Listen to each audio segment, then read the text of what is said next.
Yippee-ki-yay, motherfucker. Eh ben non seulement t'es vulgaire, mais t'es ordinaire en plus. Dick Laurent is dead.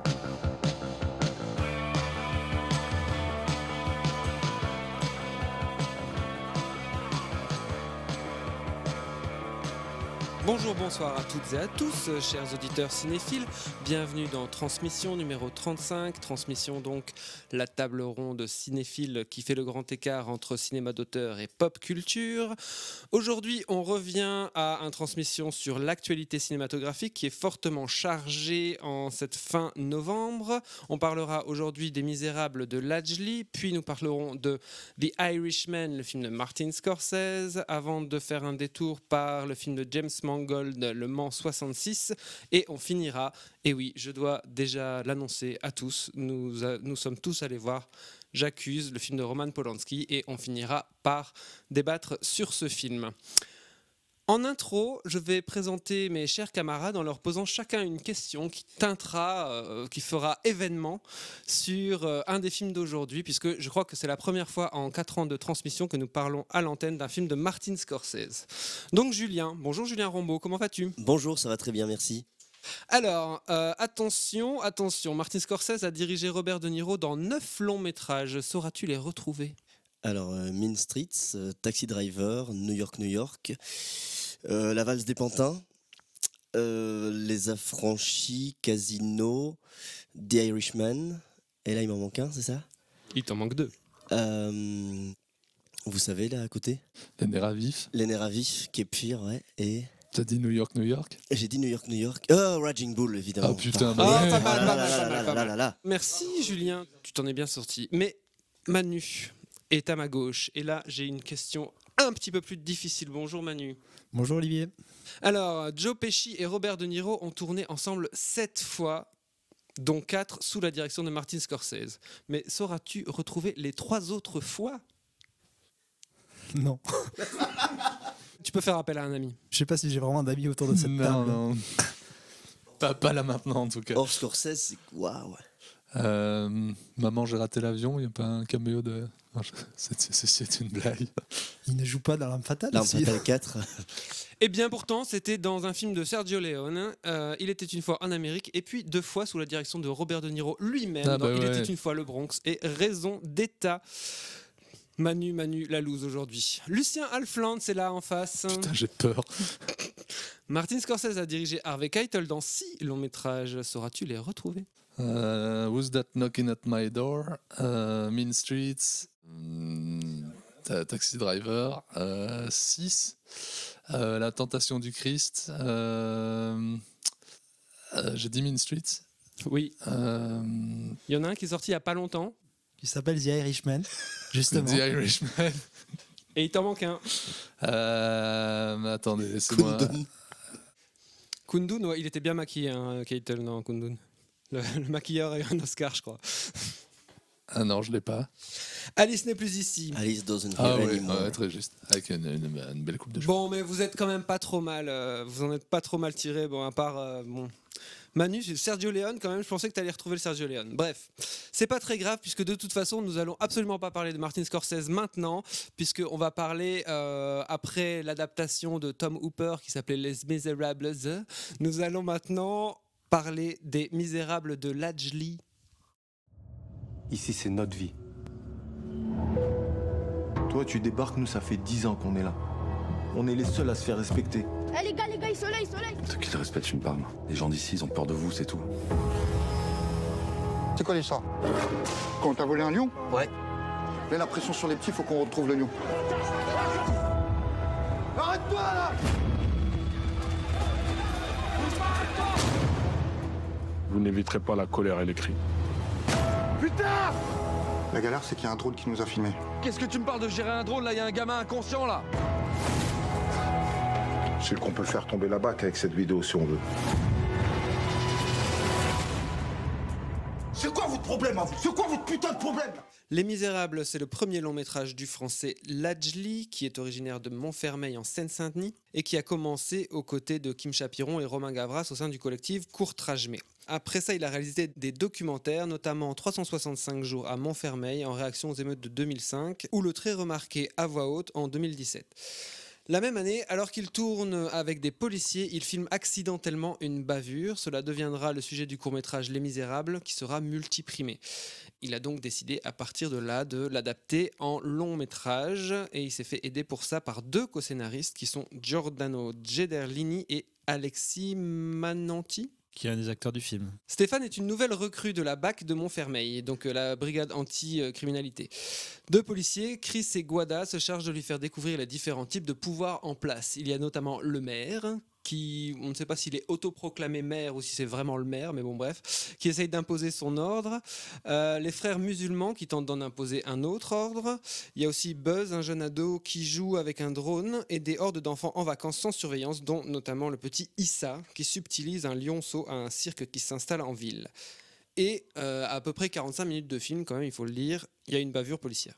Le film est interprété par Damien Bonnard, donc l'acteur de Rester vertical ou de J'accuse, dont on parlera plus tard, mais aussi Djibril Zonga et Jeanne Balibar. Lucien. Qu'est-ce que j'ai pensé des Misérables? Il y a du cœur dans le film et le film pue assez la vérité, ce qui pour moi est une qualité en soi dans ce genre de proposition. Après, le propos du film tient dans les 3 lignes qui le concluent, enfin dans les 3 lignes d'Hugo, écrites par Hugo, qui concluent le film dans un carton. Les précisions qu'il essaye d'apporter par rapport à ce propos me semblent ou très lourdement appuyées ou à peine esquissées par instant. Je pense entre autres au traitement de l'islam grandissant dans les banlieues, etc. Par instant même carrément brouillonne sur tu parlais du maire, on sait pas trop, enfin espèce de stratification politique intramuros, si je peux dire ça comme ça. Et oui, donc fatalement sur ce genre de sujet, moi j'ai évidemment pensé à la série de David Simon The Wire, qui donc peut traiter un peu de problématiques semblables, mais avec un vrai traitement parfois par instant presque, même carrément journalistique. Et surtout, c'est là que le bas blesse pour moi, c'est qu'il faut se fader la forme, qui pour le coup fait plus, personnellement, en tout cas dans sa première moitié, m'a plus fait penser à Maïwenn qu'à David Simon. À travers une caméra qui est dans un mouvement permanent, parfois totalement absurde. Je pense, sans trop rentrer dans les détails, mais à une scène de course-poursuite avec le Buzz, le gamin du drone. Il y a des moments où je ne sais pas pourquoi la caméra bouge autant. C'est vraiment des moments où lui s'arrête de bouger. Le cadreur avance et recule comme s'il faisait un pas en avant, un arrière. Pour moi, absolument incompréhensible. Je pense quand même à la défense du Lajli, il y a quand même un minima, je pense à la louche, au moins un millier de faux raccords en moins que chez Maïwenn. Mais... On est entre David Simon et Maïwenn, on est d'accord. Mais... Et puis alors, il y a ce scénario qui est assez malin, parce que assez fonctionnel dans ce qu'il veut créer, mais dont on sent absolument... toutes les coutures. Hein. Moi, je pense qu'à partir du moment où on voit ce flic dégueulasse et un drone, moi j'ai exactement compris toute la trajectoire du film. Je pense que l'enchaînement des scènes est extrêmement écrit, extrêmement évident. Voilà, après, je pense que Les Misérables ne veut pas être un film à thèse, c'est un film qui veut parler aux tripes, et par instant ça peut marcher. Je pense que dans sa dernière demi-heure, le film se déploie un peu sur un terrain plus osé, plus efficace. Après voilà, je me répète, je pense que le film soulève des propos intéressants, mais sans jamais vraiment les traiter, ou en tout cas sans profondeur aucune. Je pense sur la fin pour le coup, parce que la fin clairement c'est il va montrer le soulèvement de la banlieue, mais pour un film qui est assez contemporain des Misérables, il le fait de manière cinégénique et bien plus efficace que par exemple dans Le Joker, dont on a beaucoup parlé récemment. Je trouve l'ampleur qu'il donne à la fin, il y a quand même du cinéma, il y a un souffle dans ce moment-là, le côté un peu inextricable de cette situation à ce moment-là dans cette barre d'immeuble. Après, je suis d'accord avec toi qu'il y a dans sa volonté un peu d'embrasser toutes les strates de la société, que ce soit les frères musulmans, les gitans qui tiennent le cirque, etc. Je trouve que le film, à un moment, veut dresser un portrait trop complet de cette société, et au final, les personnages existent assez peu. Chacun, ils sont quand même réduits à l'état de silhouette, et c'est un petit peu le problème, je pense que Les principalement, personnages, est-ce qu'il veut en dire les seuls personnages qui existent un temps soit peu, à mon sens, c'est quand même les flics. Ouais. Oui, parce qu'il les fait revenir chez lui, chez eux à la fin de la journée, par exemple. Je crois que c'est ça qui vise avec ça. C'est extrêmement écrit, quoi. Quand tu vois ça venir, tu comprends exactement là où il veut en venir, et je trouve ça un peu lourd, moi. Moi, la crainte que j'avais vis-à-vis des Misérables, c'est que ce qu'a fait le collectif Courage-Tramé, j'ai jamais trop apprécié en termes de, que ça soit autant au niveau du court-métrage que ce qu'ils ont fait par la suite, le premier long-métrage de Kim Chapiron, Shaitan, ou les films de Romain Gavras. J'ai beaucoup de mal. Je trouve qu'il y a un côté très provoque, même si Kim Chapiron, ça s'est amélioré sur son deuxième film qu'il a fait aux États-Unis. Mais voilà, il y a un côté un peu provoque, très bas du front qui me gênait. Là, je trouve que le film est plus construit, plus pensé. Il y a le choix de Damien Bonnard, je trouvais assez chouette en termes de casting, parce qu'il a un côté il a un physique un petit peu que tu as du mal un peu à cerner. Il pourrait presque jouer en fait plus le flic un peu bas du front, qui va de l'avant, qui est interprété par le co-scénariste du film, là où il est montré comme un flic un peu plus lettré, qui vient d'un autre milieu. Il a comme s'il n'était pas à l'aise dans son corps, et je trouve que c'est assez bien restitué dans le film. Après, moi, le souci, c'est qu'il y a des moments où il y a des belles idées qu'essaie de mettre en place Lajli, qui est notamment cette idée de faire référence à Hugo et d'en faire une version moderne. Mais typiquement, la scène de confrontation avec le chef de l'escadron de la BAC et le jeune gamin à la toute fin du film, qui va aboutir aux émeutes, et la manière dont il veut le transformer en Gavroche moderne, c'est tellement surappuyé qu'à un moment, alors que cette scène devrait être émouvante, mais que le gamin est tellement peu construit auparavant, c'est que cette scène-là, pour moi, elle me fait penser plus au sketch des Inconnus que réellement à ce que... Mais c'est dramatique, c'est pas du tout pour me moquer du film, mais c'est vraiment... Non, ouais. C'est la référence qui m'est venue à ce moment-là dans le film, et je me suis dit, là, il y a un souci, parce que l'idée est belle en soi, mais ce personnage de gamin n'existe pas, donc en fait, je suis pas ému par sa tragédie à ce moment-là. Ouais, je comprends ce que tu veux dire, et en même temps... Sur moi, elle fonctionne, cette scène. Elle fonctionne parce que je suis d'accord avec toi, les persos, et avec ce que vous avez dit avant, les personnages sont un peu schématiques et pas assez explorés, et du coup, on manque de quelque chose d'épais à se mettre sous la dent, et qui va faire qu'on puisse être ému par la scène. Mais pour moi, elle fonctionne quand même dans le je sais pas à quoi ça tient, le visage tuméfié, les coups, les trucs, la façon dont tu vois ce petit gamin complètement défoncé qui essaie d'ingurgiter ce qu'on lui dit. Je sais pas. Ça tient, je pense, principalement, comme je le disais, au fait que le film est bourré d'idées et de cœur, et que du coup on a envie de lui pardonner plein de ses défauts. Ouais, certainement. Mais d'ailleurs, j'ai pas grand chose à ajouter sur ce que vous avez dit, parce que je suis d'accord avec les petites carences et les défauts du film. Dans ce que vous dites, il y a des scories, il y a des maladresses. Pour ma part, je rehausserais un peu les qualités dont tu parles, Lucien, au tout début, qui sont ce que tu viens de dire, le cœur, etc. Je trouve quand même qu'effectivement il y a une belle fougue, une belle colère, un bel engagement dans ce qu'il a envie de raconter. Et une bienveillance vis-à-vis de ces personnages-là. Le chef de l'escadron de la BAC, il est montré comme quand même un rouage du système. Pas purement un pur personnage de brute raciste. Il n'y a pas de mauvaises herbes, il n'y a pas de mauvais hommes, il n'y a que des mauvais cultivateurs. C'est ça que développe le film. Ouais. Effectivement, il n'excuse personne, et en même temps, il n'attaque... Dans ses personnages, il n'attaque personne. Par contre, on le laisse imaginer qu'il attaque quelque chose de supérieur et de hors-champ. Mais ce qui est intéressant et qu'il a réussi à faire, c'est justement de ne pas rendre complètement détestable les flics, qui le sont un peu au début. Le personnage de Chris est un peu repoussoir au début, mais je trouve que plus le film avance, et plus on comprend un petit peu, c'est un peu Renoir, dire tout le monde a ses raisons, c'est-à-dire qu'ils sont tous dans un engrenage terrible qui peut amener effectivement qu'à l'inéluctable et qu'au bordel final.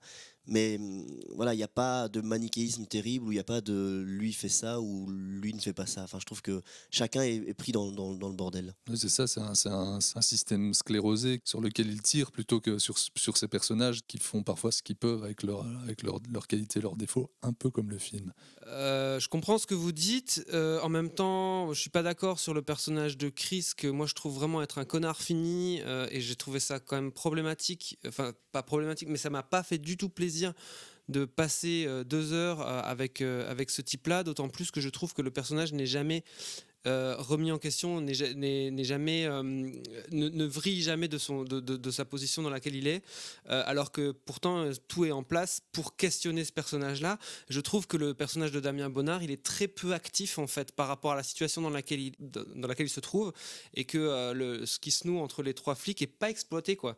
Parce qu'il se noue rien en tout cas entre Bonnard et les 2 autres, peut-être vaguement avec, on va dire, l'entre-deux, celui qui commet la bavure. Ouais. Mais entre Chris et Bonnard, il ne se noue jamais rien. C'est presque un propos du film. Quand tu vois par exemple la réaction de Damien Bonnard à ce qui se passe, que ce soit avec les 3 filles qui attendent le bus, ou après ce qui se passe au niveau de la bavure, je la trouve vraiment hyper minimal, quoi. J'étais là, mais vas-y, fais quelque chose, tu vois. C'est le propos du film, c'est que le gars est débarqué là où il vient d'ailleurs, il connaît rien, il se retrouve là, il ne sait pas agir parce qu'il n'a pas...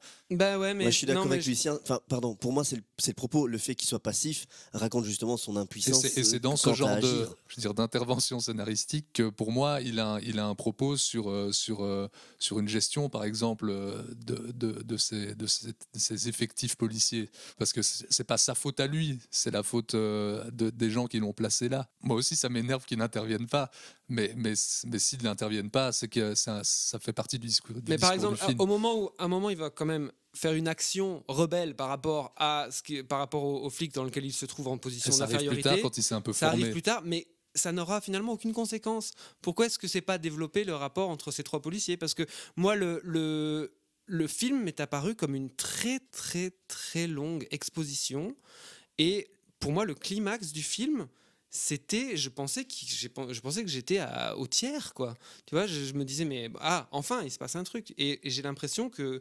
le film ne va pas vraiment se frotter à ce qu'il a envie de raconter, et qu'au lieu de ça, il me fait une espèce de radiographie de la banlieue avec, donc, vous l'avez dit, des personnages qui sont sous-exploités, sous-écrits, avec des répliques qui sont quand même problématiques. Enfin, je veux dire, il y a des trucs qui disent où t'y crois pas une seconde. Enfin, je veux dire, quand les gitans ils arrivent devant le maire, et qu'il y a cet effet scénaristique de retarder la révélation de qu'est-ce que c'est le Johnny, c'est quand même hyper écrit, hyper lourd, quoi.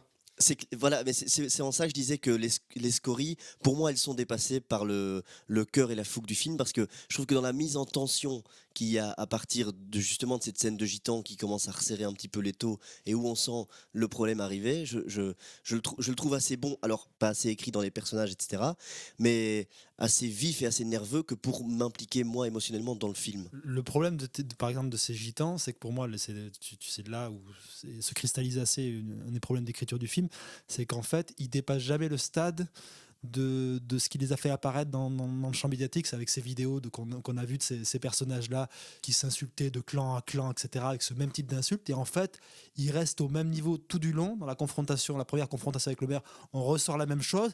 Et la fin, avec le passage avec la confrontation avec du lion, ces personnages-là restent au même niveau, bas du front. Et c'est un peu problématique, parce qu'en fait, au final, il y avait quelque chose d'intéressant de se dire, je prends ces personnages-là qui ont surgi dans l'actualité récente pour en faire des personnages de fiction, mais en fait, ils ne dépassent pas le cadre des capsules dans lesquelles on les a vus émerger, quoi.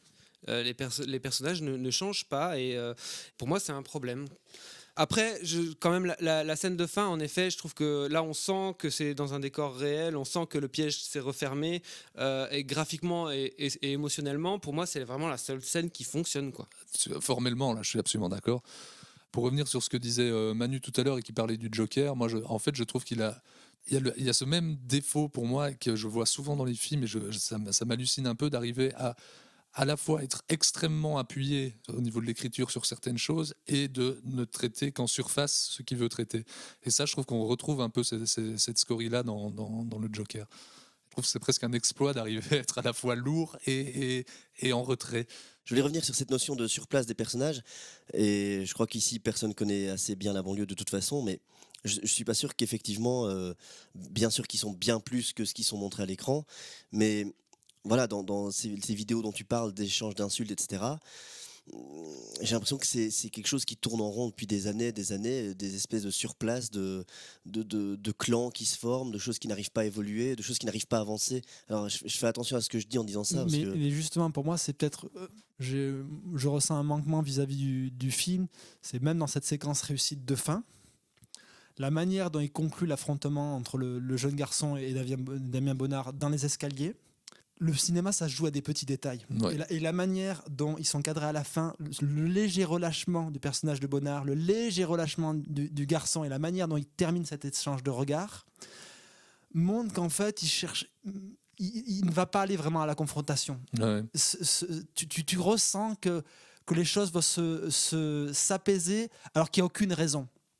Et cette manière de parler frontalement sur le fait, sur une radicalité politique et à la fois cinématographique, de vraiment montrer cet affrontement, j'y vois aussi un petit désaveu de la part du film d'embrasser vraiment quelque chose, d'autant plus que ce film-là arrive après un an de colère de gilets jaunes, le fait que justement on sait que la répression qui s'est abattue sur les gilets jaunes pendant cette année, elle a été expérimentée dans la banlieue, donc en banlieue, sur ces classes populaires-là, et justement il y avait quelque chose d'intéressant à développer dans cette manière-là, dans la manière dont justement on a expérimenté ce genre de violence sur un corps social, et aujourd'hui dans quel état on est.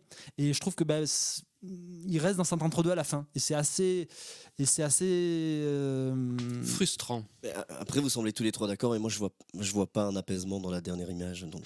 Après, je suis absolument d'accord avec ce que vient de dire Manu, mais je voudrais juste revenir sur la notion de surplace des personnages, parce que je pense aussi que pour le coup, je ne sais pas si c'est une volonté, mais en tout cas ça représente quand même bien le fait que ces personnages sont englués dans une toile qui ne leur permet pas de bouger, et donc fatalement font du surplace.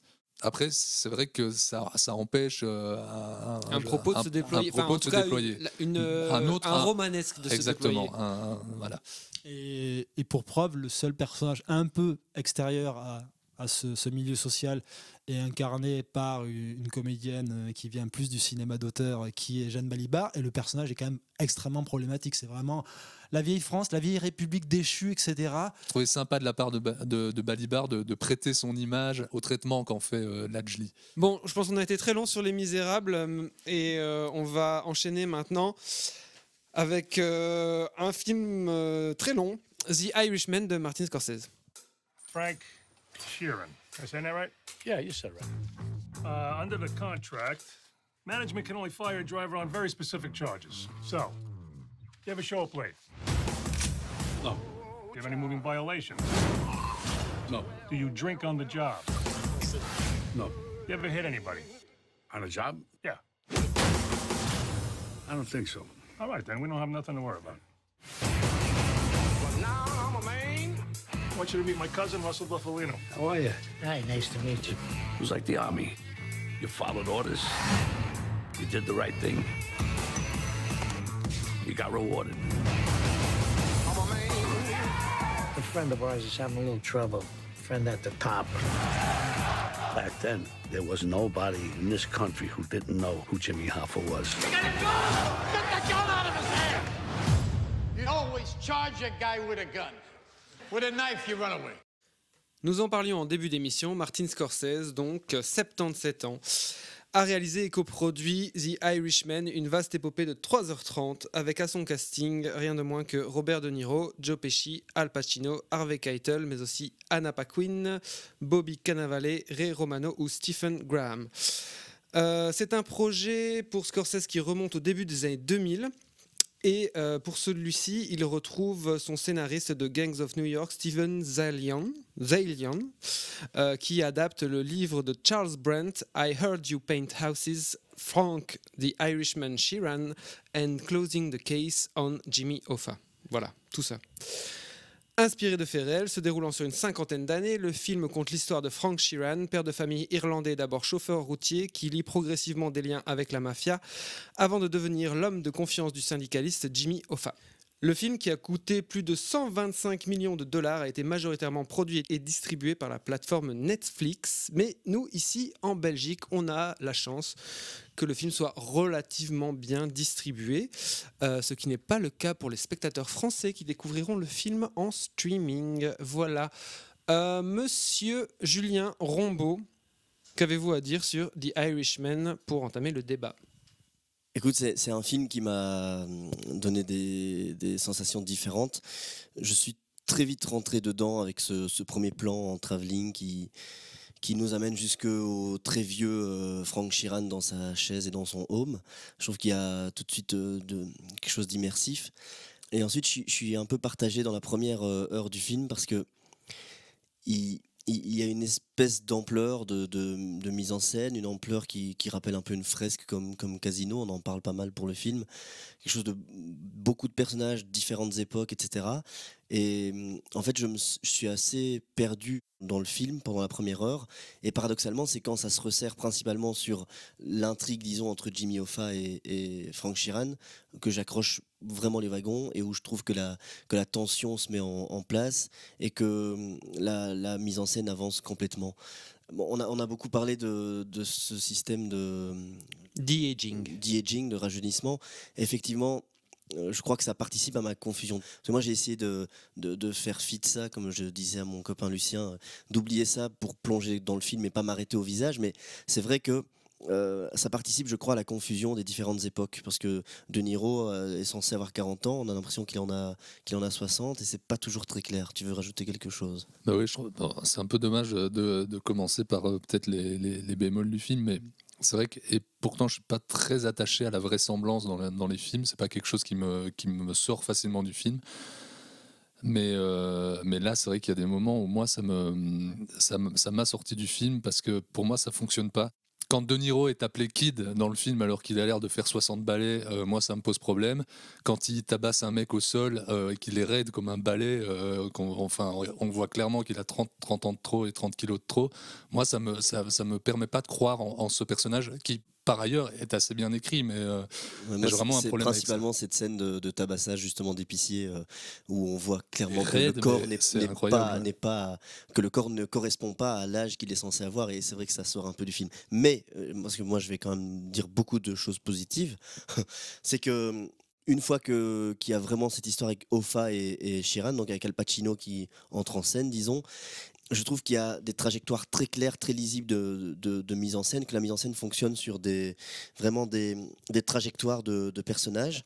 Il y a des choses qui fonctionnent très bien, comme par exemple des raccords qui se font en 3 plans. On a compris une scène, on dit vous avez un très bon ami, on se regarde dans les yeux, on arrive sur les flingues. C'est un peu une synthèse de mise en scène. Et surtout, je trouve que dans le personnage de Pacino et ce qui s'y joue, je trouve qu'il survole un peu le film. Enfin, ils sont tous très bons, hein, là n'est pas la question, mais dans ce qui s'y joue, dans son abnégation à ne pas se rendre compte que les choses changent, que le monde tourne et qu'il n'est plus forcément dans le coup. Alors moi, je peux pas m'empêcher d'y voir quelque chose d'un peu théorique, peut-être d'intellectuel, de Martin Scorsese, qui s'accroche à ce cinéma qui est le cinéma de la mafia, le cinéma des durs à cuire. Et en même temps, il y a quelque chose de très beau parce qu'il y a une passation, on dirait qu'il accepte ça, qu'il accepte que maintenant ils sont vieux et mous. Je trouve que le plan où ils sont tous, je sais pas si c'est un hôpital ou une prison, je me rappelle plus bien, ils sont tous en fauteuil roulant, ils jouent aux boules, etc. C'est à la prison. Ils sont complètement mous, bref, ils ont mal partout. Je trouve ça drôle et touchant par rapport à ce que raconte le film et par rapport à la trajectoire de Scorsese. Justement, parce que ce qui est intéressant aussi, c'est que Scorsese, il est souvent associé aux films de gangsters. Au final, il en a réalisé assez peu, mais des films marquants, parce que je crois que ça en tient sur 4. Si on compte Mean Street, on compte Casino, on compte The Goodfellas et The Irishman, ça fait pas tant de films que ça. Et ce qui est vraiment intéressant, c'est qu'à chaque fois, c'est une nouvelle proposition, un nouveau regard qui pose dessus. Il ne cherche pas du tout à réactiver quelque chose ou il cherche pas à refaire le même film. Il cherche jamais à refaire le même film, et c'est ça qui est intéressant.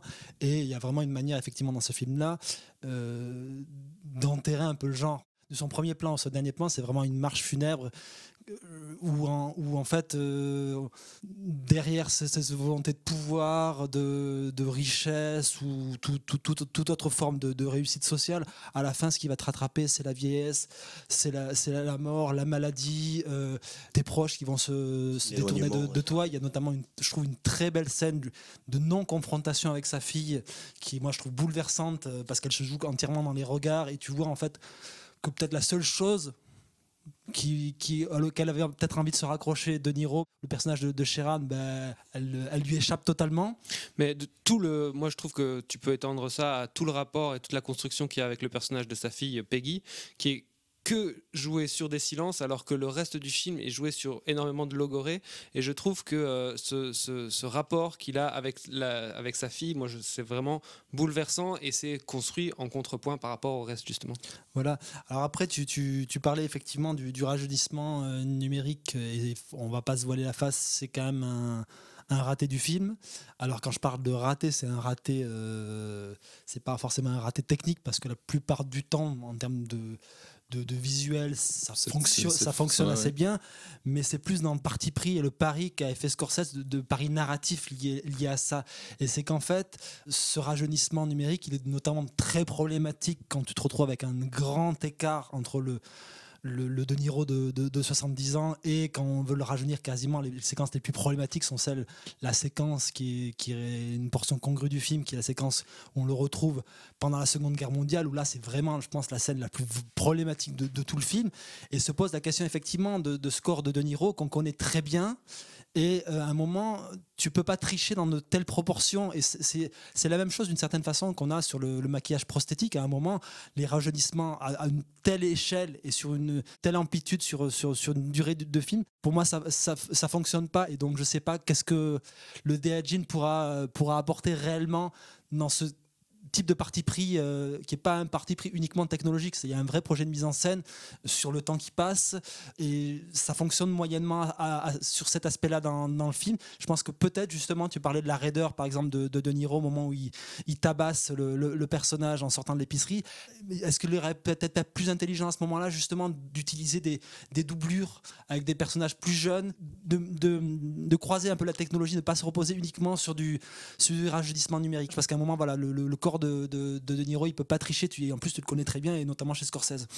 Je suis absolument d'accord avec ça, et je rajouterais même pour appuyer ce propos, que moi je trouve aussi que la voix de Niro a changé, et ça a beau être l'un des plus grands acteurs qui soit, son timbre de voix a changé, et il peut rien y faire, c'est comme ça. Alors à part si on s'amuse à la modifier par la suite, il y a quand même aussi, je trouve, une rupture qui se crée entre ce visage qui rajeunit et cette voix qui est la même, et dont on sent qu'elle est un peu plus traînante, un peu plus vieillissante que c'est ce que vous dites, qu'il a 30 ans. C'est ce que tu dis, Manu, on connaît tellement, il a un rapport tellement iconique au cinéma et chez Scorsese évidemment, et on le connaît tellement que, en fait, ce qui est étrange dans la proposition, c'est que le De Niro rajeuni ne ressemble pas, j'ai l'impression, totalement au De Niro, au vrai De Niro jeune.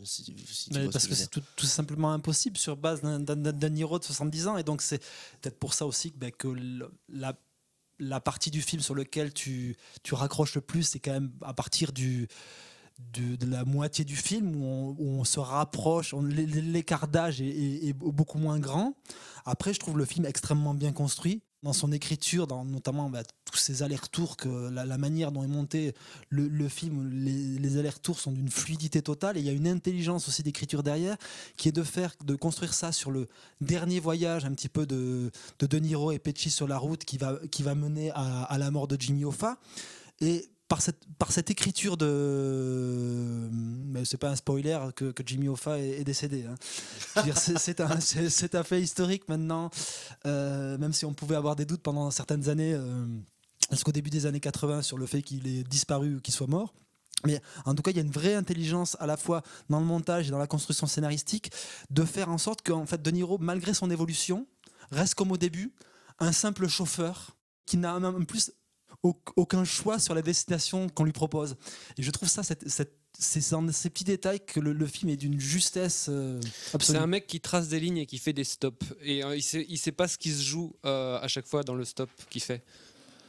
Ce qui est assez brillant avec ce montage aussi, c'est qu'il crée une sorte d'un rythme un peu étrange, en accélération, décélération, qui rend peut-être un peu plus digeste la densité du scénario. Je suis tout à fait d'accord avec ce que tu viens de dire, Manu. Moi, j'ai trouvé que c'était un film bouleversant. Moi, j'ai pas eu de problème d'accroche. Je suis rentré dedans immédiatement. Après, c'est sûr que le de-aging pose des problèmes. Bon, bref, vous en avez bien parlé. Le corps, la raideur du corps et le côté un peu moins mobile du corps de De Niro, le côté tronc avec cet aspect des joues qui perd en expression clairement sur son visage. Quelque part, je trouve que ça va dans le sens du personnage de cet Irlandais qui est une espèce d'homme de main. Et c'est le film ici, il n'est pas du tout flamboyant, il n'est pas du tout...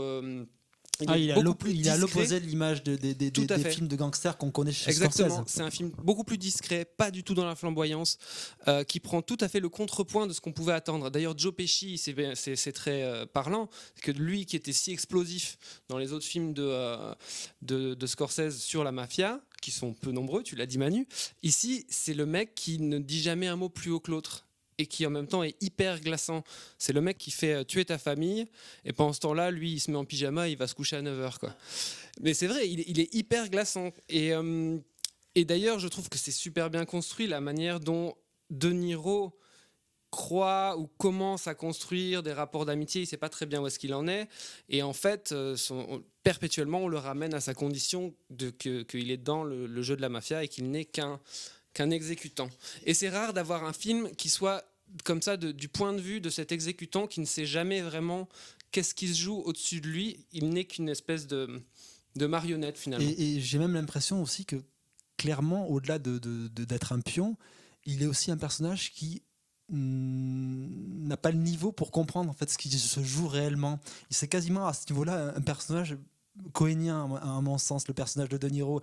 Oui, et en même temps c'est aussi ce qui lui permet d'être je vais pas dire neutre, mais le trait d'union de quelque chose, où quand il se retrouve entre Jimmy Hoffa et je sais plus comment il s'appelle, son ennemi pro, le petit Mais non, il est surnommé le petit, l'ennemi syndicaliste. Ouais. On l'appelle pro aussi, mais bon, quand il est entre les deux à la table avec cette discussion, c'est aussi lui qui essaye d'arrondir les angles, d'apaiser, etc. Et ça participe au fait que ce soit plus tape à l'œil et plus un caïd de quelque chose. Ça participe au fait que son personnage soit très humain. Il y a cette scène en effet dont parlait Oli tout à l'heure, je ne sais plus si c'était en off ou pas, mais où ce personnage de pro se rapplique en retard et en short, et donc le ton monte un peu entre les deux, on va dire les deux têtes pensantes que sont Pro et Jimmy Hoffa, et les deux qui arrondissent les angles, comme tu dis, c'est De Niro et cet homme de main de Pro. Ouais. Enfin, il y a deux scènes un peu d'altercation entre Pro, disons le petit Pro et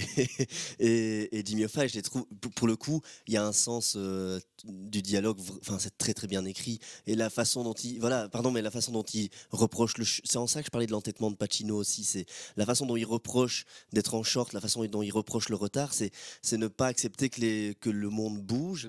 Moi, il a fallu que j'attende la fin du film pour comprendre cet appui qu'il y avait sur la haine de l'attente qu'avait Pacino. Et du coup, c'est de là que naît l'émotion aussi de ce que j'ai essayé d'expliquer dans ma première prise de parole. Mais c'est exactement ce sur quoi je voulais reprendre, c'est-à-dire que c'est pas seulement un truc qui va servir le récit narrativement, mais c'est un truc qui va aussi servir la double lecture que tu peux avoir du film. C'est vraiment un film qui avance extrêmement lentement et qui porte un regard rétrospectif sur les événements, et c'est aussi, tu peux avoir une double lecture avec, en effet, c'est le requiem d'un cinéma qui n'existera plus.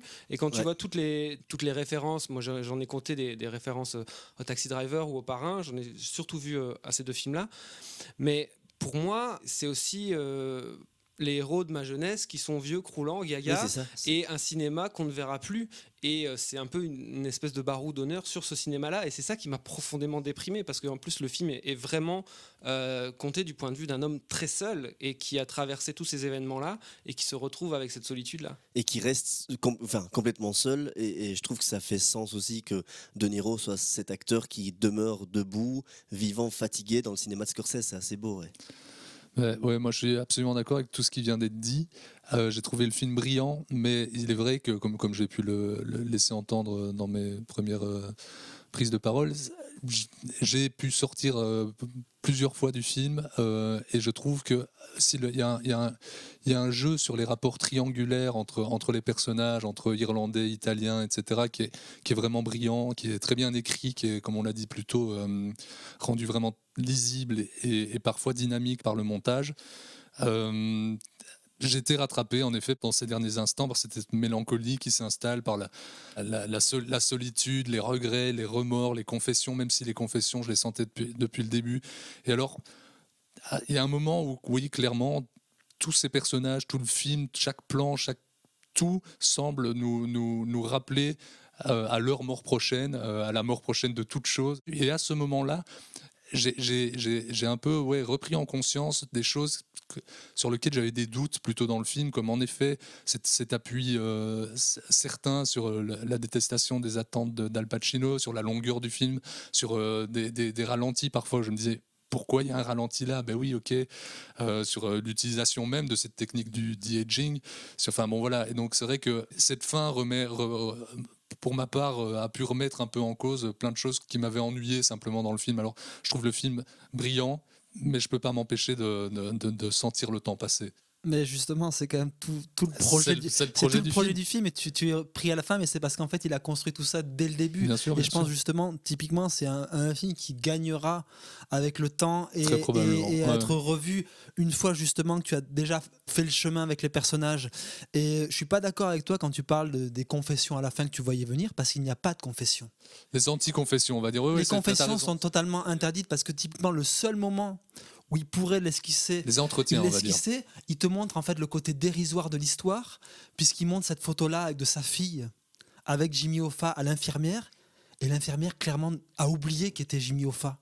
En plus, Scorsese donne à Jimmy Hoffa une image beaucoup plus bienveillante. Il incarne une certaine idée de l'Amérique qui est passée, et il n'y a pas une nostalgie surappuyée en fait dessus. Ce que je trouvais intéressant, moi, sur le personnage de Jimmy Hoffa, comme tu dis, d'habitude, on le représente souvent comme une espèce de pourri intégral. Enfin bon. Et là, on a une étrange empathie avec le personnage de Jimmy Hoffa, parce qu'en fait, ici, il est construit complètement en antagonisme avec le personnage de Pesci. Et ici, tu as quelqu'un qui, en effet, est un marlou, qui est addict à la popularité, au pouvoir, mais il est plus spontané, il a plus de chaleur, ce qui dresse cette espèce de fossé représenté par la fille de Niro et l'attachement qu'elle a à Jimmy Hoffa. Moi, qui est un des enjeux que j'ai trouvé magnifique dans le film. Et tu sens qu'il s'accroche à quelque chose de beaucoup moins matériel et d'intangible que les autres personnages. Mais cette volonté à un moment de ne pas courber les chines, et ok, si les choses doivent arriver comme ça, elles arriveront comme ça. On dit beaucoup de belles choses sur le film. On a assez peu parlé de mise en scène d'un point de vue factuel. On est chez Scorsese, quoi. Il y a des moments de cinéma absolument dingues, formellement, visuellement. Parfois dans des petits détails. Je trouve il y a une scène qui m'a beaucoup parlé, qui se passe autour de la préparation d'une salade dans une cuisine, où je trouve le placement des acteurs mais dingue, et tout ce que ça raconte. Enfin, c'est génial. Comment Scorsese va raconter la mort du personnage, de la femme du personnage de Niro dans le film, à travers un plan sur des ramassages de mégots dans des cendriers, la scène iconique, s'il en est, de Niro au car wash. Enfin, il y a vraiment des idées visuelles absolument dingues. Julien en parlait aussi, l'intro. Donc tu as ce plan au Steadicam que tu attends en fait dans un film de Scorsese, et là tu as c'est pas les affranchis, quoi. Dans les affranchis, t'as la descente dans le bar, les cuisines, et tout est virevoltant, tout est impressionnant. Ici, ok, on te donne ton plan Steadicam dès le début. C'est pas Steadicam, c'est plan déambulateur. Hyper lent, ouais, voilà. C'est hyper lent. C'est dans une maison de retraite, donc il y a moins de vie en fait. Et la scène qui se passe dans une cuisine. Il y a l'image du film, ce premier plan. Voilà, tout à fait. Et la scène qui se passe dans une cuisine, je viens d'en parler, elle arrive après, elle se passe principalement en chant contre chant, dans l'économie la plus totale qui soit, même si elle est absolument brillante. Et il y a aussi une scène qui visuellement me fait penser à Casino, du coup, pour le coup, mais où la femme de Pacino est dans sa voiture et se demande si elle va exploser ou non. La musique s'arrête. Voilà, rien que sans aucun mot, là pour le coup, visuellement, cinématographiquement parlant, on a tout compris. On a tout compris, et comment ça se rallume, la musique voilà. Et c'est un petit instant suspendu comme ça que je trouvais assez beau. Merci messieurs, on a été de nouveau très long sur The Irishman. Je propose qu'on enchaîne vite en 4e vitesse avec Le Mans 66 de James Mangold. Ford hates guys like us because we're different. We heard he's difficult. Ken? No, Ken's a puppy dog.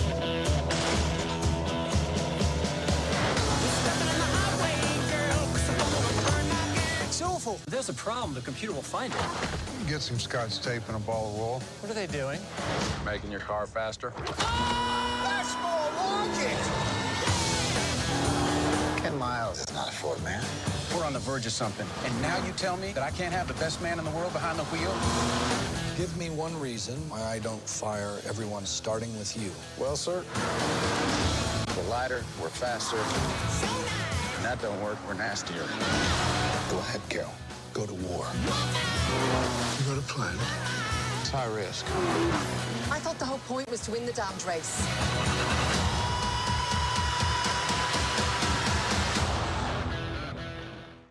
Le Mans 66 ou Ford versus Ferrari, c'est le nouveau film réalisé par James Mangold, auteur de Copland en 1997 ou encore de Identity en 2003. Son dernier film, c'était Logan en 2017. Le film est produit par la Fox, mais distribué par Disney, puisque c'est un projet qui date d'avant le rachat de la Fox par Disney. Donc. L'histoire c'est quoi ? Nous sommes en 63, à la suite d'un affront personnel, Henry Ford II, dit The Deuce, engage Carroll Shelby, un ancien coureur automobile, pour mener l'écurie Ford à la victoire lors des 24 heures du Mans, ceci alors que le rival Ferrari règne sans partage depuis plusieurs années sur le monde des courses automobiles.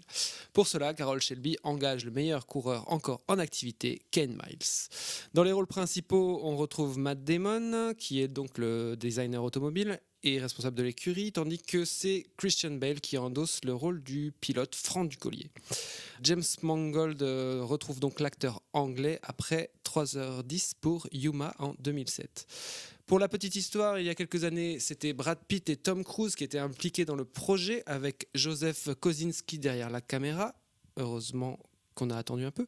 Pendant tout un temps, Michael Mann était intéressé par le projet et on le retrouve ici au poste de directeur exécutif. Dans le projet de Michael Mann, Christian Bale avait le rôle de Ferrari, Hugh Jackman a repris le rôle et je pense que c'est Mangold qui a repris le projet. A priori, le film de Michael Mann, tel qu'il était vendu vraiment comme un biopic d'Enzo Ferrari. Ouais. Il est crédité là sur le Mans, mais j'ai pas l'impression que ce soit exactement le même film.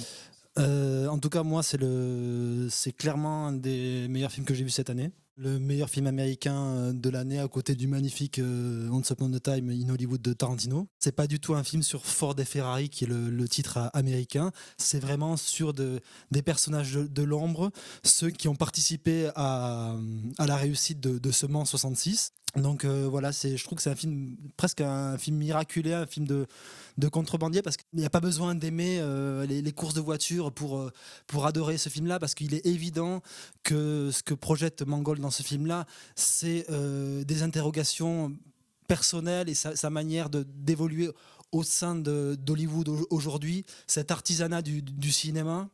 Cette manière de mettre les mains dans le cambouis, comme vont le faire Ken Miles, comme le fait Carroll Shelby.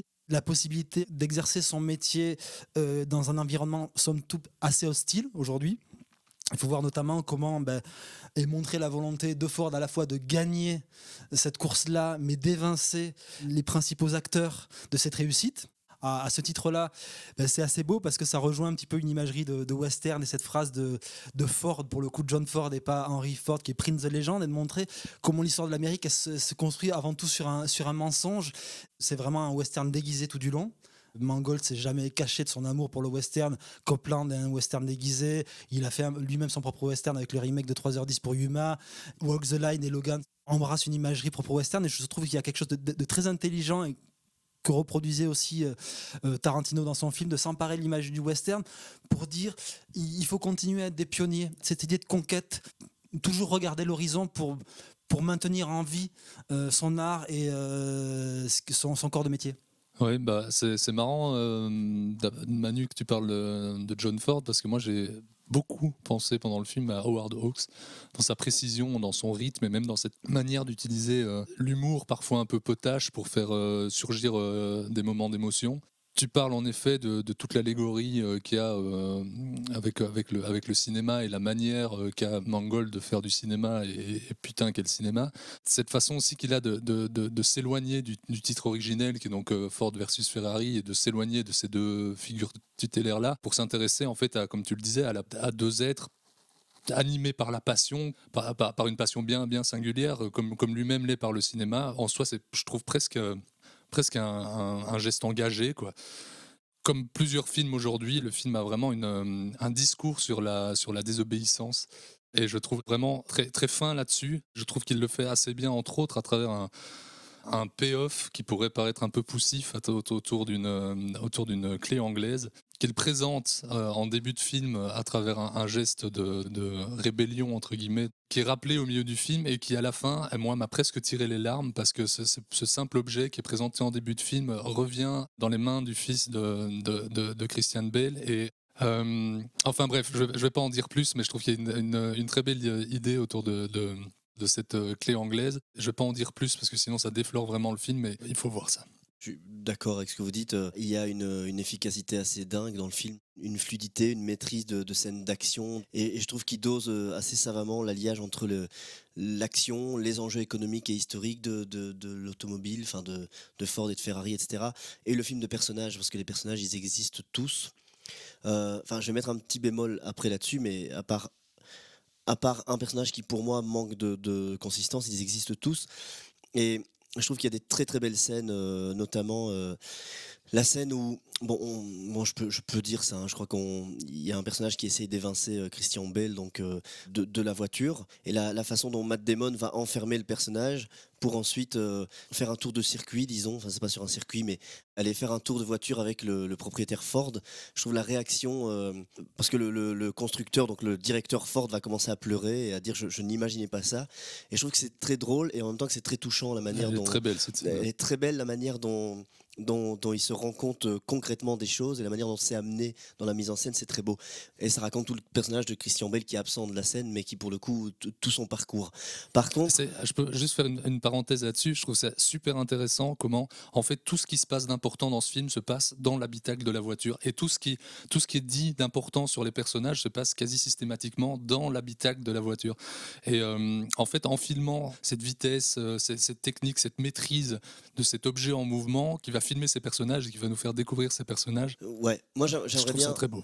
J'aimerais bien pinailler et du coup lancer peut-être des questions, parce qu'il y a quelques petites choses qui m'ont... Allez, poser problème, ce serait trop fort, mais où je m'interroge, c'est le premier, et je sens que ça peut faire réagir, c'est le rôle de la femme que je trouve, enfin la femme de Christian Bale, que je trouve qui est parfois bien amené, mais je trouve que c'est ce personnage-là qui manque de consistance.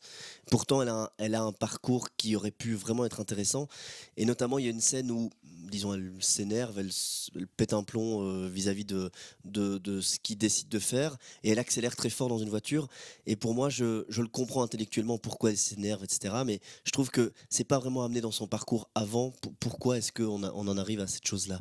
Ça, c'est une première chose, et les deux autres petites choses, c'est que je trouve le personnage du directeur commercial, je crois, qui s'appelle Bibi ou quelque chose comme ça, est un peu sous-écrit. En tout cas, je trouve bizarre sa colère et sa frustration. Il y a une première scène où il a une petite altercation avec Christian Bale vis-à-vis de son fils, mais je trouve qu'il en veuille aussi fortement et aussi longuement à ce pilote-là pendant tout le long du film, quitte à faire peut-être foirer sa propre équipe. J'ai du mal à comprendre pourquoi il en arrive là. Mais déjà, pour moi, pour revenir sur le personnage de la femme de Christian Bale, on vient de parler du Scorsese, mais c'est quelque chose qui revient régulièrement dans l'œuvre de Mangold, que ce soit dans Logan, dans 3h10 ou même dans d'autres films. C'est encore une fois ces personnages et les personnages qui les entourent qui se questionnent, oui, sur la mort et sur à nouveau leur propre fin éventuelle. C'était très, très parlant aussi dans le cas du personnage de Logan, et c'est à nouveau le cas ici, et je trouve entre autres dans des scènes que je trouve très belles, et cette scène de dispute dans la voiture, ou alors plus tard une scène que je trouve encore plus belle, qui est celle qui se passe à travers la vision de l'enfant, qui ne comprend cette crainte que par rapport à sa mère, et qui donc je parle d'une scène où il regarde la course du Mans à la télé avec sa mère. il ne comprend cette crainte qu'à travers sa mère et il est à la fois excité par l'éventuelle victoire de son père et apeuré par le risque qu'elle comprend. Et je trouve cette scène mais vraiment bouleversante. Et cette scène de discussion dans l'habitacle avec sa femme, où justement elle se met à dépasser les bagnoles de manière extrêmement dangereuse, est résumée aussi par l'action, aussi toute la problématique. Elle veut accompagner son homme dans sa passion, et aussi toute la crainte qu'il y a. Et quand même, le film est suffisamment jubilatoire, joyeux pour se déployer, mais il avance aussi d'une manière aussi avec une certaine nostalgie et parce qu'il y a une tragédie au bout derrière tout ça. Et donc je trouve cette manière de construire les personnages par l'action, dans la manière dont ils avancent, je la trouve bien mieux amenée parce qu'elle est amenée par la scénographie. Tu as sans doute raison. J'ai une dernière chose. Alors là, typiquement, mais c'est aussi par rapport à l'histoire, c'est ce qui se passe et ce qui est demandé à Christian Bale et la décision qu'il prend par rapport au fait d'attendre ou non ses coéquipiers dans la course finale. Je trouve ça aussi un peu étrange parce que autant le film, et vous l'avez bien dit, est basé non pas seulement sur le pilote, mais bien sur l'équipe et la construction, etc. Autant par contre, on n'a jamais une seule image ou aucune notion de ses coéquipiers.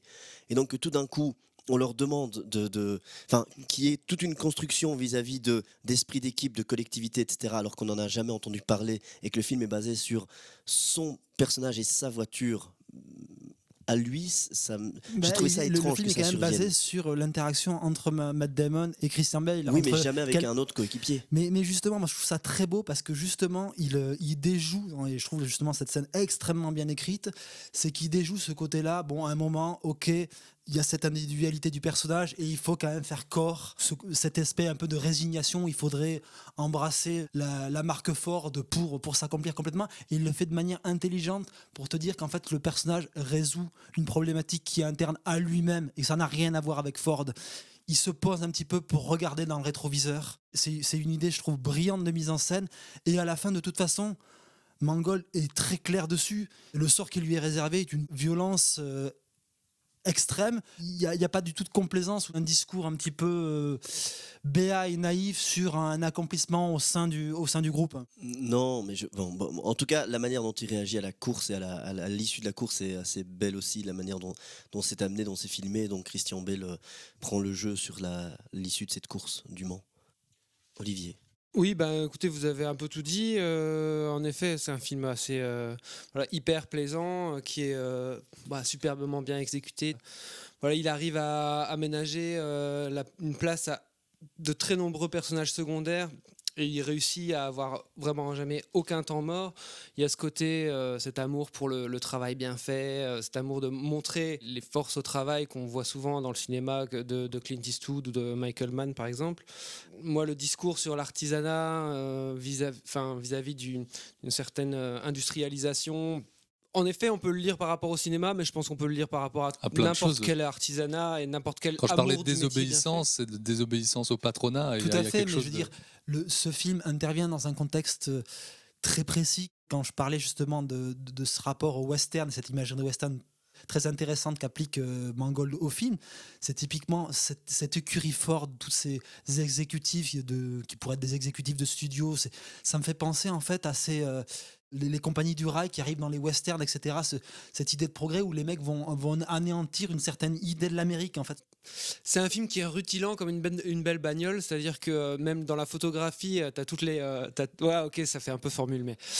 Parce que la photographie en elle-même, elle est très, très clinquante, avec beaucoup de couleurs, on voit tout est vraiment à l'écran. Le fric, en fait, c'est un film qui a coûté autour de 100 millions de dollars, mais vraiment, comme le Tarantino, on voit vraiment que le pognon est à l'écran et qu'on on en a plein la gueule. Les scènes de course sont extrêmement bien réussies, extrêmement claires, extrêmement bien montées. On comprend tous les enjeux.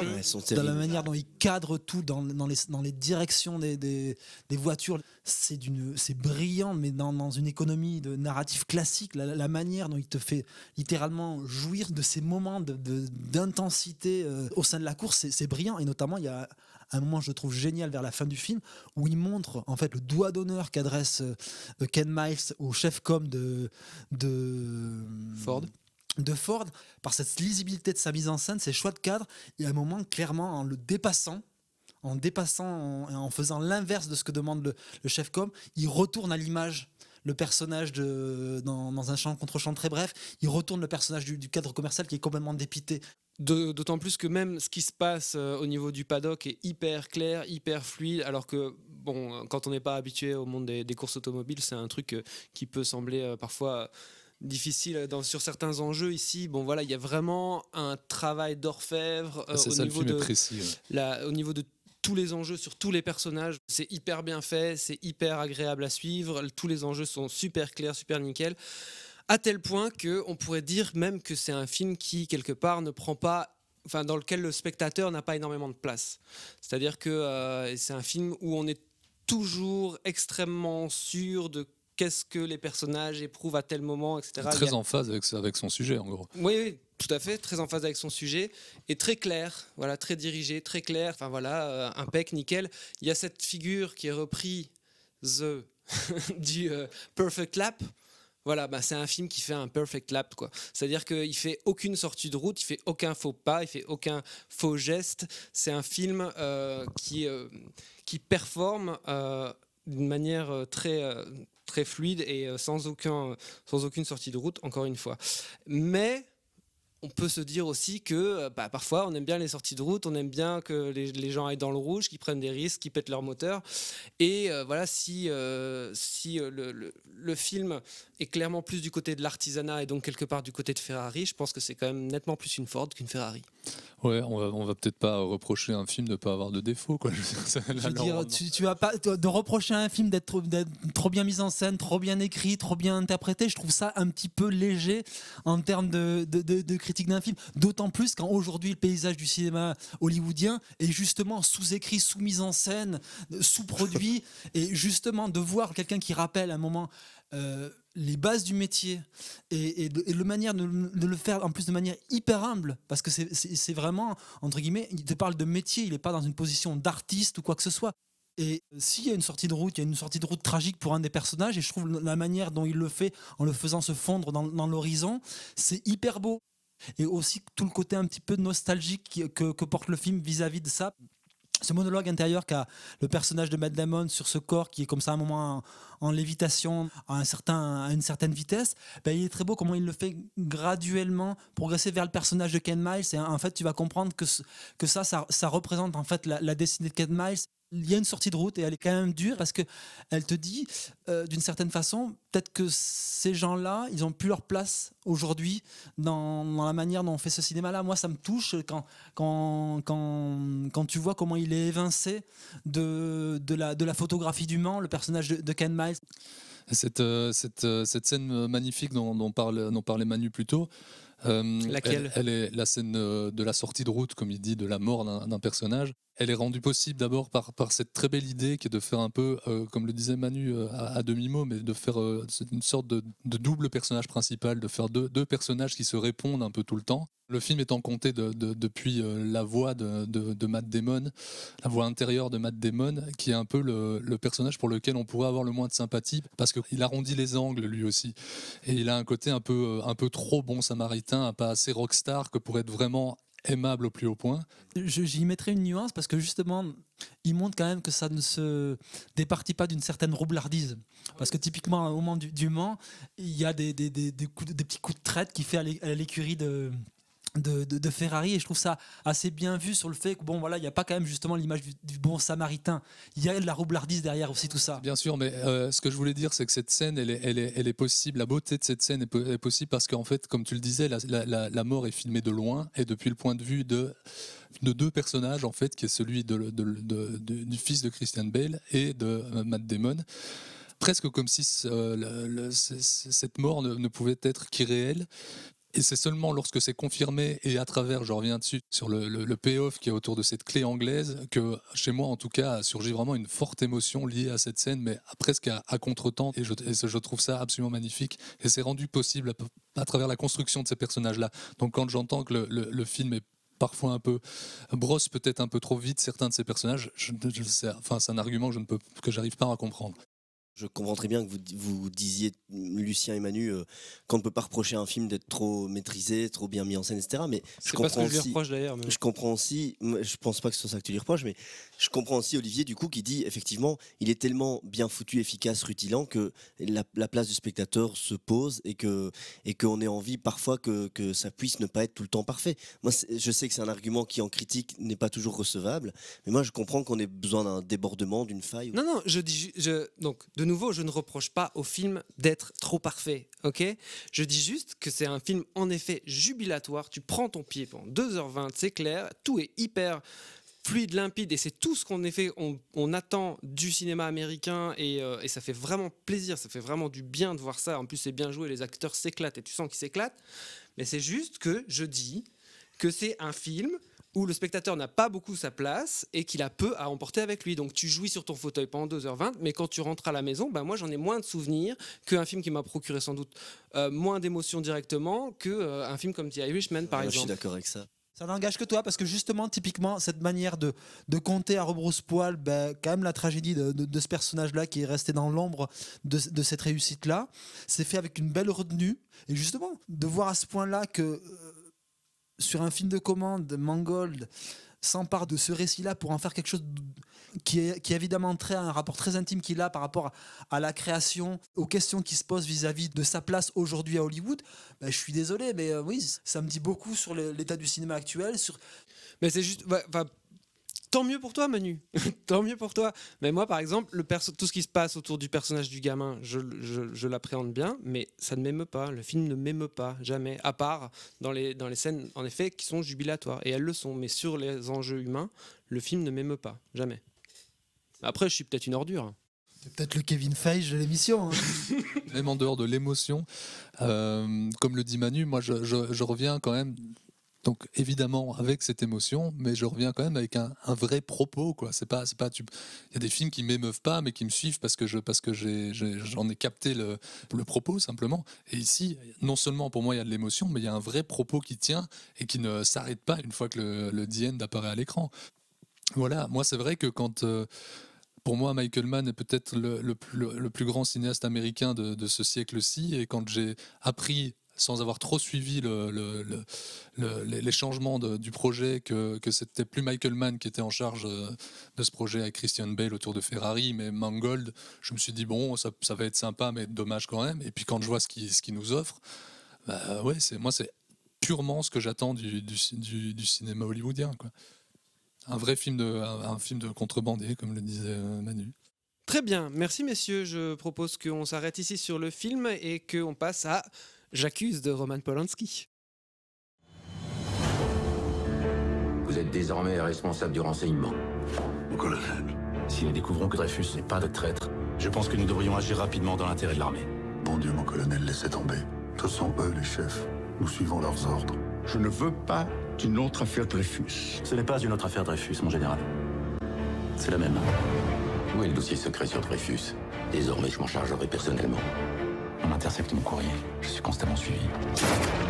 Peux-tu prouver tout cela? Je voudrais éviter un scandale. C'est déjà un scandale. Tu devrais quitter Paris quelque temps. Et toi? J'ai l'honneur de vous présenter Monsieur Émile Zola. Quelqu'un doit exposer toute l'histoire. En tant qu'officier d'actif, je ne peux rien écrire là-dessus. Vous non, mais moi si. Malgré la polémique sur laquelle nous ne reviendrons pas ici, l'équipe de transmission a souhaité traiter du film de Roman Polanski, simplement parce que l'œuvre de Roman Polanski est à nos yeux importante, tant historiquement que dans nos vies de cinéphiles respectifs. Ceci n'est pas non plus une prise de position de notre part par rapport à l'affaire Polanski en elle-même. Néanmoins, il est possible que le contexte de sortie de J'accuse donc ait teinté notre réception, mais je laisse chaque transmetteur libre de parler de ça quand il aura la parole. Donc J'accuse, c'est une adaptation par Roman Polanski lui-même du roman D, écrit par le journaliste britannique Robert Harris. Le film se déroule à Paris en 1894 et commence sur la dégradation du capitaine français de confession juive Alfred Dreyfus, accusé d'espionnage à la solde des Allemands. Le colonel Marie-Georges Picard, dont Dreyfus fut l'élève, est promu au service des renseignements et progressivement, il découvre des zones d'ombre dans le dossier qui a conduit à l'accusation d'Alfred Dreyfus. Le film est interprété par pléthore d'acteurs français de la comédie française, de l'Académie française.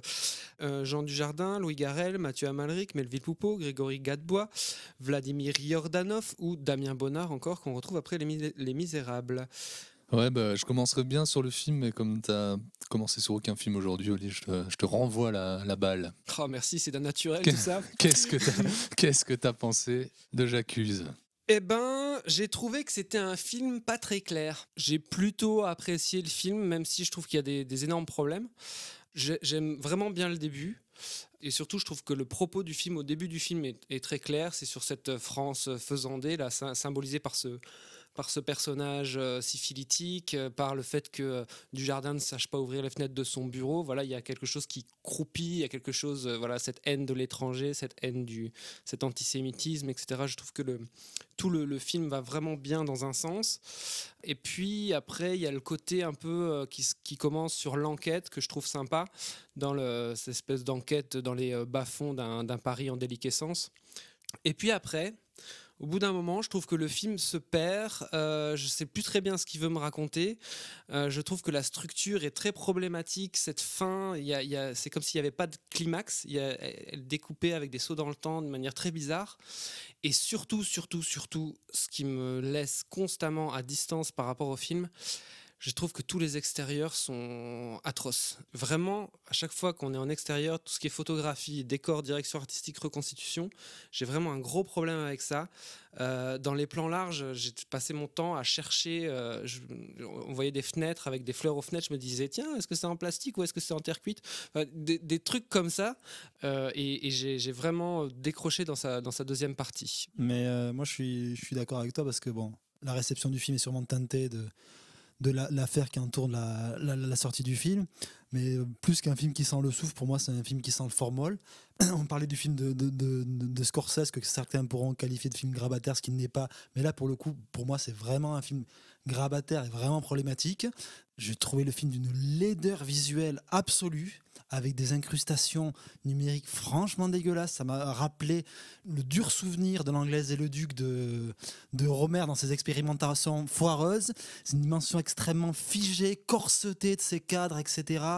Un côté théâtral surjoué, la dégradation du capitaine Dreyfus. Je suis désolé, mais les armes qu'on brise sur un genou comme ça en début de film, ça fait vraiment au théâtre ce soir. C'est une référence à une gravure très ouais, célèbre. Mais justement, ça, pour moi, au cinéma, il ne se pose pas du tout la question de la manière de le restituer au cinéma, cette dégradation, et donc ça fait extrêmement factice. Dès le début, il y a plein de plans qui sont vraiment en termes d'incrustation, de composition entre les personnages, où tu sens vraiment les fonds verts, les incrustes, c'est vraiment assez hideux.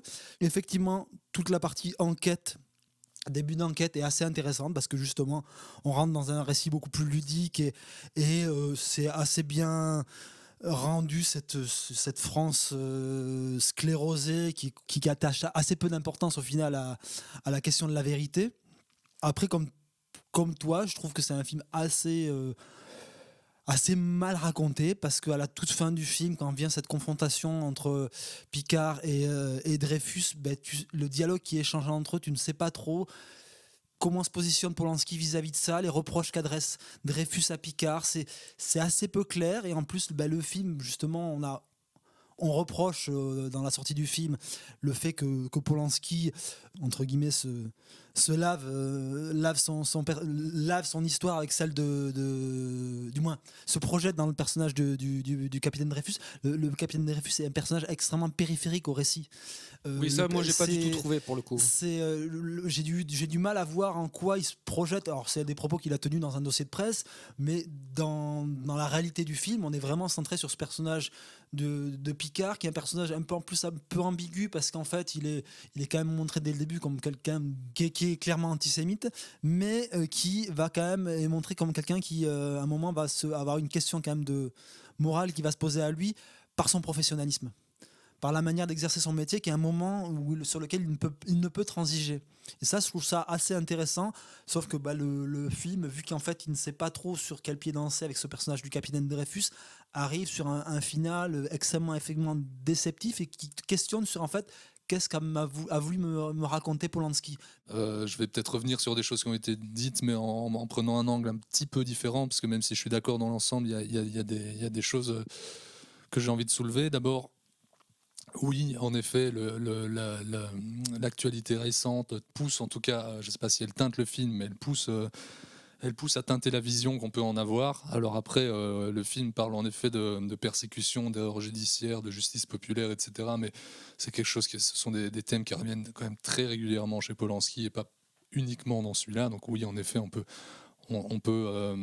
apposer une grille de lecture à ce film-là, mais comme on pourrait la poser à bien d'autres films de Polanski. Je suis d'accord sur le fait que ça sent un peu le formol, ça sent un peu la reconstitution, c'est esthétiquement souvent dégueulasse, mais il y a quand même des choses qui me plaisent dans le film. Entre autres, la direction artistique à l'intérieur des bâtiments, qui me fait penser pour moi à certains moments aux locataires, toute proportion gardée, dans cette manière de filmer vraiment des bâtiments kafkaïens qui sointent un peu la maladie et l'entre-soi putride des corporateurs de cette France étatique un peu de l'époque. Je trouve que l'idée de questionner toute cette affaire à travers un angle bien précis qui est celui du colonel Picard, qui est un homme qui met ses a priori de côté pour mettre la morale en avant, qui est en fait un homme très droit, ça se retrouve un peu dans la mise en scène du film qui est vraiment très, très figée. Et alors, je ne sais pas si c'est une volonté de la part de Polanski, en tout cas, c'est vrai que ça abîme un petit peu la vision, mais en même temps, théoriquement, je trouve ça intéressant, donc il y a un petit paradoxe là-dessus. D'ailleurs, je trouve ça pas inintéressant, la manière dont il filme, j'ai l'impression que en tout cas énormément de scènes, entre autres la scène d'ouverture et un duel entre Gadebois et Dujardin plus tard dans le film, de manière vraiment comme un observateur, comme ça, avec des travelling de droite à gauche. Alors je sais peut-être pas aller trop loin et commencer à interpréter la droite et la gauche, mais en tout cas il y a quelque chose d'intéressant là-dedans. Et puis il arrive quand même à faire vivre et à rendre un peu lisible certaines scènes à travers une forme je parlais tout à l'heure de ce côté figé, raide, mais on peut aussi voir une sorte de minimalisme, de ligne claire presque, qui permet de voir un peu tout le côté théorique qu'on peut apposer à l'œuvre. Mais quand même qui se fracasse dès que tu passes. Oui, Olivier en parlait sur les extérieurs, les extérieurs sont dégueulasses, c'est horrible, on est absolument ça d'accord. ne vit pas, et pas par une intention de mise en scène, parce que vraiment il y a des choix de direction artistique qui sont hideux. Et en plus, dans les extérieurs, la direction des figurants aussi est catastrophique. Je suis absolument d'accord là-dessus. Après, pour revenir sur une autre chose que vous avez déjà dite, mais que je trouve peut-être un petit peu plus intéressante que vous, c'est cette première partie qui est en effet plus intéressante, plus lisible que la première, mais c'est vraiment que la seconde, pardon. C'est vraiment une idée peut-être un peu théorique à nouveau, peut-être que Polanski est devenu un vieil homme qui n'incarne plus vraiment ses films et qui les pense quand même toujours assez bien, je pense. L'idée de mouvoir l'intrigue d'espionnage assez peu lisible en avançant de petites révélations en petites révélations et de rebondissements à travers le MacGuffin du bordereau, qui vraiment, à chaque fois qu'il passe dans une main, accuse quelqu'un d'autre presque. Il y a un côté un peu... on est un peu perdu là-dedans. Et dès l'arrivée de Zola, le film Zola qui représente la face émergée de cette affaire connue du grand public, le film devient un film judiciaire qui éclaircit des pistes qui avaient été un peu brouillées auparavant. Donc ouais, sur la structure, on retrouve un peu ce que j'avais beaucoup aimé dans le travail qu'ils avaient fait ensemble avec Robert Harris sur The Ghostwriter, mais c'est beaucoup plus désincarné. Et, en tout cas, la mécanique thriller fonctionne beaucoup moins pour moi. Ouais, j'ai pas énormément de choses très intéressantes à dire. J'ai trouvé ça d'un ennui assez terrible. Et justement, après, c'est une question de parti pris. Lucien vient d'en parler. C'est cette mise en scène classique, figée, etc., qui se concentre principalement sur le personnage de Picard, etc. Bon, c'est un film un peu surgelé, quoi. Excellent. C'est quand même une affaire qui a remué de façon sismique la société, qui a un peu comme... C'est en ça aussi que ça teinte l'histoire de Polanski, c'est que c'est une affaire où tout le monde avait son avis et tout le monde avait quelque chose à dire sur cette affaire. Et en choisissant du coup de se focaliser sur les deux personnages et donc sur le thriller de la lettre, moi ça m'intéresse pas énormément, je m'ennuie très vite. Il y a la scène de duel à l'épée dont tu parlais que je trouve un petit peu intéressante parce que mise en scène et parce que je sais pas, les corps en mouvement, etc. Mais Voilà, et j'ai noté aussi cette fin dont tu parlais, Olivier, d'ellipse narrative assez étrange où on pense qu'il va être gracié, finalement il ne l'est pas, puis finalement il y a une ellipse. Ah, et en fait il a eu la grâce présidentielle. Ah, bah alors ça c'est très chouette, dit Emmanuel Seigné en Substance, en jouant comme une patate. Il y a ce truc aussi anticlimax hyper bizarre de l'assassinat de l'avocat, quoi. Oui. Il y a plein de choses qui sont extrêmement bizarres dans la deuxième partie du film. Qui est juste un fait historique, mais qui est jamais incarné dramaturgiquement. Ça n'a aucune incidence en fait dans le récit. Et ce qui est bizarre aussi, c'est quand même que avant que Dujardin n'aille rencontrer Zola, il fait même cette espèce de moment qui dure 5 minutes dans le film où tu as vaguement une réminiscence du Polanski paranoïaque. Et c'est plus jamais repris dans le film. Ça n'existe que pendant 5 minutes au milieu du film. Mais il a de très très bonnes critiques en général dans la presse et j'ai du mal à comprendre pourquoi. Et on parle beaucoup d'Hitchcock et d'un suspense haletant et de personnages seuls contre tous. Moi-même, sans aller jusqu'à Hitchcock, j'ai beaucoup pensé en voyant le film à d'autres films de Polanski. Mais la comparaison ne tient pas longtemps la route avec sa propre œuvre à lui. Il en est loin. Et pour revenir sur un autre truc un peu étrange dans le film, c'est la relation de Picard avec sa maîtresse n'apporte absolument jamais rien, et à part des scènes un peu chiantes avec une actrice qui joue comme une patate, en effet, mais ça c'est depuis toujours. Ça rejoint les extérieurs de ce que disait Oli. Il y a le côté un peu suranné, grabataire, disait Manu. Et il y a une bagarre de rue aussi qui se passe. Enfin, moi je vois limite, ils sont avec leur petit chapeau melon. Ça me faisait plus penser à Dupont et Dupont qu'à un film historique. Elle est drôle cette scène. C'est un film pour moi sans vie, quoi. Tu parlais effectivement qu'ils pensent peut-être encore bien à ces films, mais ils sont complètement désincarnés. En tant que spectateur, c'est quand même difficile à regarder. Et voilà, c'est pour moi un film extrêmement anecdotique qui est largement rehaussé par l'affaire médiatique qui entoure sa sortie, mais qui est paradoxal. Un film extrêmement mineur dans la film de Polanski qui, depuis de toute façon, à un certain moment, sucre les fraises. Ouais, après, je ne sais pas si vous aviez vu son précédent, mais celui-ci est incomparablement supérieur. On peut quand même sauver Jean Dujardin qui tient quand même la tête, il tient la barque, quoi. Ouais, je trouve que Gadebois est pas mauvais non plus. Enfin, il y a plein d'acteurs et c'est vrai que Dujardin est très bien dedans. Il tient clairement le film. Même une grande partie du plaisir du film est quand même repose sur ses épaules, quoi. Merci messieurs. Eh bien, nous allons maintenant passer au conseil. Écoute, pourrieux. Pour moi, tu n'es qu'une merde de chien qui s'étale sur un trottoir. Et tu sais ce qu'on fait d'une merde de ce genre? On peut l'enlever soigneusement avec une pelle, on peut laisser la pluie et le vent la balayer, ou bien on peut l'écraser. Alors si tu veux un conseil d'ami, choisis bien l'endroit où on te chiera. On fait maintenant un petit tour de conseils. On commence par Julien. Julien, qu'as-tu à nous conseiller ? Alors je vais vous conseiller un film qui est une petite surprise pour moi vu que je n'attendais rien, qui s'appelle Ne croyez surtout pas que je hurle, qui est réalisé par Franck Beauvais. Ça raconte l'histoire d'une rupture amoureuse. En fait, c'est un réalisateur qui s'est exilé en Alsace pour vivre avec son compagnon. Et à la suite de cette rupture, il se retrouve complètement perdu dans un petit village alsacien. C'est la France 2016, donc en état d'urgence. Il est complètement perdu dans le flot, dans ce qui se passe politiquement. Et il regarde 4 à 5 films par jour et il décide d'en faire un documentaire. Et il dit je décide de restituer ce marasme, non pas en prenant la caméra, mais en utilisant des plans issus du flot de films que je regarde. Donc il a vu près de 600 films, je crois, en 4 ou 5 ans. Et il utilise les images de ces films pour faire des plans et en même temps il parle de sa rupture. Il y a un monologue de ce mec qui parle sur des plans de films qu'on connaît qui vont de 1930 à aujourd'hui. Et c'est quelque chose d'assez singulier, d'assez fort. Ça ne dure pas longtemps et c'est un petit choc esthétique et émotionnel. Merci. Julien, c'est sorti ou on peut juste le voir si on galère bien ? Non, c'est sorti, mais je crois qu'il est déjà en passe de ne plus l'être à l'heure actuelle. Il est encore aux galeries pour l'instant, mais je crois que ça va plus durer très longtemps. Très bien. Bientôt sur la plateforme.be par exemple. Lucien, qu'as-tu à nous conseiller ? Moi, je vais vous conseiller un film dont on aurait pu parler un peu plus longuement dans l'émission, mais voilà, question de calendrier, ça s'est pas fait. C'est la très belle adaptation du encore plus beau bouquin de Jack London, qui est Martin Eden, film italien qui transpose le bouquin de London en Italie dans une époque inqualifiable. L'adaptation est un peu libre et choisit d'amoindrir un peu le côté, la romance du bouquin pour approfondir son côté politique, son propos politique, qui avait été assez mal reçu à l'époque. Je trouve qu'il le fait de manière assez fine. Le bouquin est un bouquin magnifique.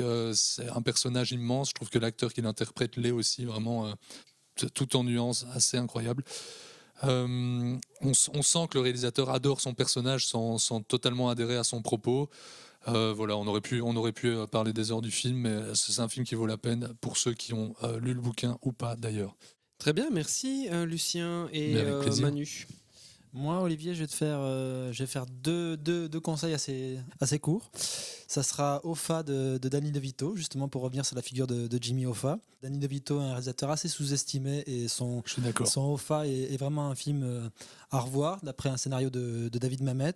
On y voit beaucoup plus la période, une période qu'on ne voit pas dans le film de Scorsese, qui est l'ascension de Jimmy Hoffa, interprété par Jack Nicholson au sein du syndicat des Teamsters, puis c'est un syndicat des camionneurs américains, jusqu'à sa chute, qui est filmée d'une autre manière, avec une autre vision sur la fin de Jimmy Hoffa, puisque le film est antérieur aux révélations faites par Frank Sheeran, sur lequel est basé le film de Scorsese.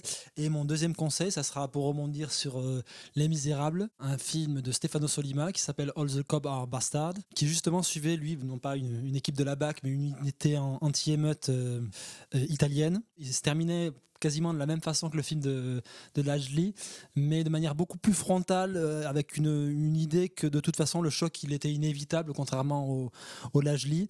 Voilà, je trouve que c'était un film extrêmement fort pour parler de la situation sociale et politique de l'Italie de l'époque, et qui transparaît encore aujourd'hui, et la manière dont l'Italie a complètement implosé.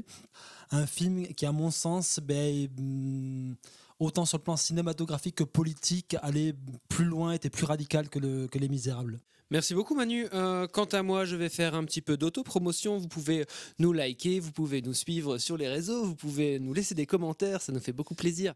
Et puis, je voulais vous dire aussi qu'on a une nouvelle rubrique hebdomadaire qui s'appelle La Dernière Séance, dans laquelle vous en apprenez plein sur nous et sur ce qu'on aime et sur ce dont on parle en off. Voilà. Donc, et sur comment on écrit. Et sur comment on écrit, parce que oui, voilà, c'est vrai qu'on s'exprime assez mal et on écrit encore pire. Donc venez constater ça. Merci beaucoup à tout le monde. On essaye de vous revenir pour une émission actu avant le 31 décembre. Mais à très bientôt.